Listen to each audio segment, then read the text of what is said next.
नमस्कार दोस्तों, स्वागत है आपका। तो देखिए, पिछले वीडियो में हमने इफ़ एल्स स्टेटमेंट यूज़ करना सीखा था और मैंने एक क्वेश्चन भी दिया था। अगर आप उसको कर पाए तो बहुत ही अच्छी बात है। मोस्टली अगर आपको पहले से आता होगा तो आप कर पाए होंगे, क्योंकि हमने एल्स इफ स्टेटमेंट अब तक इस्तेमाल नहीं किए थे। तो अगर आप नहीं भी कर पाए तो टेंशन लेने की ज़रूरत नहीं है। अब देखिए, मैं आपको उसका सॉल्यूशन दिखा देता हूँ। ये देखिए, ये स्टैंडर्ड प्रोसीजर हमारा इंक्लूड stdio.h, फिर इंट मेन। फिर अब देखिए, मैंने वेरिएबल लिया ग्रेड और उसे इंटीजर लिया, तो मैं यहाँ मान रहा हूँ कि मेरा जो ग्रेड है, यानी कि जो परसेंटेज वैल्यू मैं यूज़र से मांगूंगा, वो एक इंटीजर होगा। अगर यूज़र 95.6 एंटर करेगा तो वो 95 कंसिडर किया जाएगा, 95.6 नहीं कंसिडर किया जाएगा। ये इजी रहे इसलिए हमने ऐसे कंसिडर किया। आप चाहें तो बाद में उसमें फ्लोट या और टाइप की वैल्यूज़ ऐड कर सकते हैं। अब देखिए, प्रिंट हम स्टेटमेंट प्रिंट करेंगे इंटीरियर मार्क्स इन परसेंटेज, फिर स्कैन करेंगे ग्रेड में। अब देखिए, ये मैंने डाला है कि ग्रेड अगर 100 से ऊपर, क्योंकि देखिए आपका परसेंटेज 100 से ऊपर नहीं हो सकता है, तो आपको ये भी एक रखना चाहिए कि जिससे अगर हम कोई गलत वैल्यू डालें तो भी हमें पता चलना चाहिए। अदरवाइज़ क्या होगा, अगर आप सिर्फ ग्रेड ग्रेटर देन 91 डिस्टिंक्शन रखेंगे तो अगर आप 105 भी डालेंगे तो डिस्टिंक्शन आएगा, जबकि वो गलत है। उसके बाद देखिए, आपको इस तरीके से एल्स इफ स्टेटमेंट यूज़ करना है। Grade less than equal to 91, and ये देखिए एंड स्टेटमेंट यहाँ बहुत ज़रूरी है। अगर आप सिर्फ लेस देन इक्वल टू 91 रखेंगे तो उसके बाद अगर आप 74 या 60 भी डालेंगे तो भी वो ए ग्रेड प्रिंट करेगा, क्योंकि जो आपका कंपाइलर है वो यहाँ आके कंडीशन सेटिस्फाई हो जाएगी तो वो नीचे की कंडीशन चेक ही नहीं करेगा। ये हमेशा याद रखिए। देखिए, एंड की जगह आप दो एम्परसेंट साइन, ये वाले दो साइन भी यूज़ कर सकते हैं, दोनों वैलिड है। उसके बाद ये देखिए, इस तरीके से लिखा है। अब देखिए, इसे रन करके देखते हैं। देखिए, एरर नहीं है, वार्निंग नहीं है, तो अब हम इसे रन कर सकते हैं। देखिए, मार्क्स इन परसेंटेज, तो अगर हम डालते हैं समझिए 75, तो देखिए बी ग्रेड। तो देखिए, ये आपको बहुत ध्यान रखना है। और देखिए, लेस देन इक्वल टू और ग्रेटर देन 75 आएगा, दोनों जगह इक्वल टू नहीं आ सकता है, अदरवाइज मिसमैच हो सकता है। ये आपको डिसाइड करना होगा। अब एक और चीज़ जो आप इसमें कर सकते हैं, और देखिए आप चाहें तो इसमें और ज़्यादा वेरिएशंस ऐड कर सकते हैं कि पॉइंट वैल्यू हो, वो सब हो। और अब मैं आपको एक चीज़ बताता हूँ। अब तक हमने जो भी इफ़ एल्सिफ और एल स्टेटमेंट यूज़ किए हैं उनमें हमेशा जो कंडीशन सेटिस्फाई होने के बाद जो स्टेटमेंट है वो एक ही स्टेटमेंट था। पर समझिए, हमें दो चार चीज़ें प्रिंट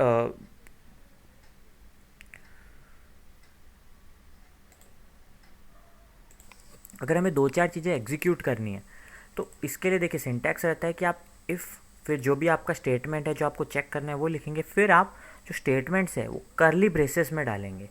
ये बहुत ज़रूरी है। और याद रखिए, ये जो करली ब्रेसेस जो आप डालेंगे, तो इन करली ब्रेसेस को आपको कुछ भी हो, ये जो करली ब्रेसेस है इनके बाद आपको सेमी कोलन नहीं लगाना है। अगर आप सेमी कोलन लगाएंगे तो वहीं लूप एंड हो जाएगा। हमको एल्स इफ स्टेटमेंट पूरा चेक करना है। तो इसलिए अगर आपको दो तीन वैल्यू और डालनी है तो आपको करली ब्रेसेस का यूज़ करना होगा। हम आगे और ऐसे प्रोग्राम्स करेंगे तब देखेंगे। तो चलिए अब और आगे का देखते हैं। देखिए, अब इसके बाद स्टेटमेंट्स आते हैं हमारे वाइल और डू वाइल लूप। तो वाइल और डू वाइल लूप में बेसिक डिफरेंस है। देखिए, आपका डू वाइल लूप होता है जिसको कहते हैं हम एंट्री कंट्रोल लूप। नहीं, आपका वाइल लूप होता है एंट्री कंट्रोल लूप और डू वाइल होता है एग्जिट कंट्रोल लूप। इसका मतलब यह है कि देखिए, वाइल में आपका वैल्यू कंडीशन अगर सेटिस्फाई होगा तो ही लूप रन होगा, और डू वाइल में क्या होता है कि आपका कंडीशन सेटिस्फाई हो ना हो, एक बार लूप रन हो जाता है, उसके बाद जब लूप से हम एग्जिट कर रहे होते हैं तो वो वैल्यू चेक करता है। अगर वैल्यू सेटिस्फाई नहीं होगी तो वो वापस उसको रन नहीं करेगा, बट एक बार ज़रूर रन करेगा। तो ये बेसिक डिफरेंस है, ये आपको पता होना चाहिए। ये बहुत जगह पूछा जाता है, डू वाइल और वाइल लूप में डिफरेंस। दोनों ही आमतौर पर सेम यूज़ के लिए सेम यूज़ में आते हैं, पर हो सकता है कि कुछ कुछ में आपको डू वाइल लूप या फिर वाइल लूप यूज़ करने से फ़ायदा मिले। अब देखिए, डू और वाइल लूप में को यूज़ करने का बेसिक लॉजिक क्या है, ये तब यूज़ होता है। देखिए, समझिए आपको जैसे समझिए एक x की वैल्यू है और समझिए यूज़र ने x की वैल्यू दी है 5 और आपको 5 लाइन प्रिंट करनी है। मतलब आपको ऐसा प्रोग्राम बनाना है जो तब तक लाइन प्रिंट करे जब तक x की वैल्यू या तो किसी चीज़ से छोटी हो या बड़ी हो, मतलब कोई एक कंडीशन सेटिस्फाई कर रहा हो। तो ये जब आप करेंगे तो आपको इंक्रीमेंट डिक्रीमेंट का भी ध्यान रखना है। देखिए इंक्रीमेंट डिक्रीमेंट का बेसिक जो फॉर्मूला है, सिंटैक्स है, वो ये होता है, जो भी आपका वेरिएबल है जिसको आपको इंक्रीमेंट या डिक्रीमेंट करना है, समझिए x, तो उसके बाद अगर आपको इंक्रीमेंट करना है यानी कि उसका वैल्यू एक बार रन होने के बाद अगर 0 पे रन हुआ है तो 1 करना है, तो आपको x फिर प्लस प्लस रखना पड़ेगा। इसका मतलब एक बार इंक्रीमेंट हो जाएगा और अगर आप माइनस माइनस का साइन लगाएंगे तो वो डिक्रीमेंट हो जाएगा। तो देखिए अगर हम 5 है और रन होने के बाद हम x प्लस प्लस करते हैं तो वो 5 का 6 हो जाएगा, और अगर हम x माइनस माइनस करते हैं तो वो 5 का 4 हो जाएगा। ये आपको काम आएगा जब आप अलग टाइप के कॉम्बिनेशन के कोड बनाना सीखेंगे और लूप्स में भी। तो देखिए डू वाइल लूप, तो अब देखिए हम एक नॉर्मल प्रोग्राम लिखते हैं। हम इस ऐसा प्रोग्राम लिखेंगे कि जब जब तक x का वैल्यू 0 से बड़ा है तब तक प्रिंट होगा कि लूप इज़ वर्किंग, और जैसे ही x का वैल्यू 0 से नीचे जाएगा या 0 हो जाएगा तो प्रिंट होगा कि वी हैव टू एग्जिट। तो मतलब उसके बाद ये डू जो भी आपका वाइल है, डू वाइल लूप जो हम दोनों में यूज़ करेंगे वो वर्क नहीं करेंगे। तो देखिए अब हम कोड लिखना स्टार्ट करते हैं। पहले तो आपको वही नॉर्मल इंक्लूड stdio.h, उसके बाद इंट मेन।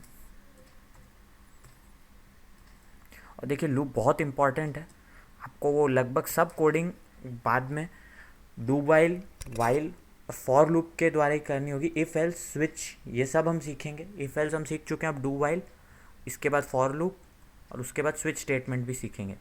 देखिए इंट मेन, उसके बाद हमें एक वेरिएबल लेना है इंट x। तो देखिए अभी हमें वाइल लूप समझना है तो हम पहले ही वैल्यू असाइन कर देते हैं कि x का वैल्यू 5 है। इसको आप चाहें तो यूज़र से भी ले सकते हैं। उसके बाद देखिए अगर हमें वाइल लिखना है तो हम लिखेंगे वाइल फिर स्टेटमेंट, ये सिंटैक्स होता है वाइल लूप का। उसके बाद लिखेंगे हमें क्या करना है कि जब तक x 0 से बड़ा है तो while x is greater than 0। उसके बाद दो करली ब्रेसेस में जो हमें वैल्यू एग्जीक्यूट करनी है वो करेंगे। तो हम देखिए हम करेंगे कि प्रिंट एफ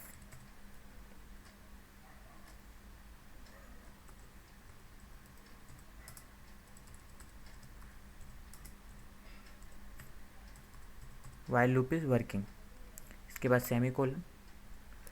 फिर अब देखिए अब हमें अगर अगर हम इतना ही लिख के रन करते हैं तो क्या होगा कि x की वैल्यू 5 है, फिर यहाँ पे जब चेक होगी तो हमेशा ही ट्रू रहेगा कि x की वैल्यू 5 रहेगी और x हमेशा 0 से बड़ा रहेगा, तो इनफाइनाइट लूप में चला जाएगा। तो इसलिए ये ना हो, इसलिए हमें अब इसे डिक्रीमेंट भी करना है। क्योंकि देखिए हम 0 से अगर हम इंक्रीमेंट करेंगे तो x की वैल्यू 5 फिर 6 फिर 7 फिर 8 फिर 9 फिर 10 होती जाएगी और वो हमेशा 0 से बड़ा रहेगा, तो फिर से इनफाइनाइट लूप में चला जाएगा। तो इसलिए हम डिक्रीमेंट करेंगे, मतलब एक बार 5 फिर 4 फिर 3 फिर 2 फिर 1 और फिर जब 0 होगा तो ये एग्जीक्यूट नहीं होगा। तो देखिए अब हम यहाँ लिखेंगे x माइनस माइनस फिर से सेमी कोलन। ये हमारा वाइल लूप पूरा हो गया। अब इसके बाद रिटर्न 0।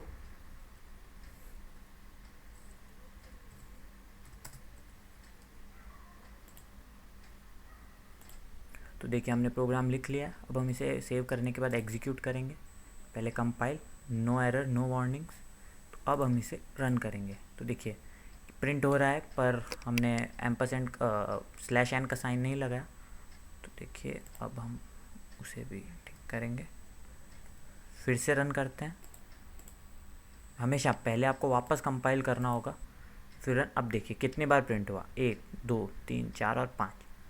अगर हम इसे x is less than equal to 0 करते, तो x is greater than equal to 0 करते तो एक बार और प्रिंट हो जाता, पर हमें इतनी बार प्रिंट करना था। अब देखिए अब इसी को अगर हम, और हाँ अब आप यहाँ देख कर सकते हैं, अगर आप x की वैल्यू 0 कर देंगे, सेव, फिर से हम रन करेंगे। देखिए फिर से हम रन करेंगे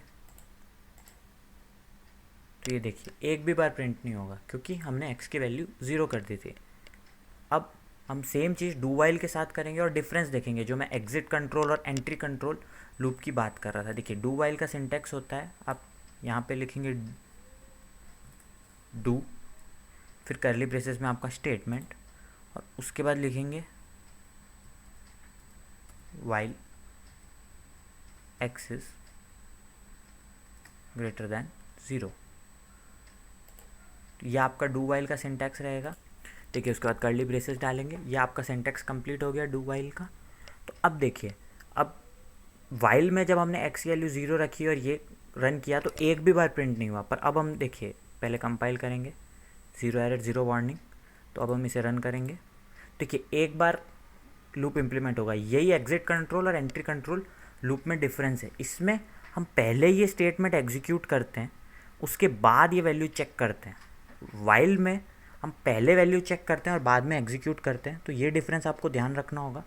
देखिए अब आप इसमें चाहें तो अपने हिसाब से प्रोग्राम्स बना सकते हैं। तो देखिए एक मैं आपको क्वेश्चन देता हूँ। आपको एक ऐसा प्रोग्राम लिखना है जो यूज़र से x की वैल्यू मांगेगा, प्री डिफाइंड नहीं लेनी है, वो यूज़र से x की वैल्यू मांगेगा और जो भी वैल्यू होगी उतनी बार वो उस यूज़र का नाम प्रिंट करेगा। मतलब आपको दो वेरिएबल लेने, एक कैरेक्टर और एक इंटीजर। उसमें आपको उसका नाम लेना है एक वेरिएबल में, और दूसरा आप वेरिएबल उससे मांगेंगे कि आपको कितनी इटरेशन के लिए रन करना है। और समझिए अगर x 5 बार है तो आपको वाइल और डू वाइल दोनों के लिए वो प्रोग्राम लिखना है कि वो उतनी बार 5 बार प्रिंट करे हेलो और फिर जो भी उसका नाम है। और आपको डिफरेंस देखना है कि डू वाइल में क्या होता है। और देखिए हमने जो वाइल में किया था कि 5 इनिशियलाइज़ किया था, तो अब ये करते हैं हम। तो देखिए कंपाइल फिर रन, देखिए 5 बार ही प्रिंट हुआ। तो देखिए ये एक बेसिक डिफरेंस है, ये हमें ध्यान में रखना है। तो आप वो क्वेश्चन कीजिए। अगले वीडियो में मैं आपको उसका आंसर और कोड बताऊंगा। तब तक के लिए ट्राई कीजिए।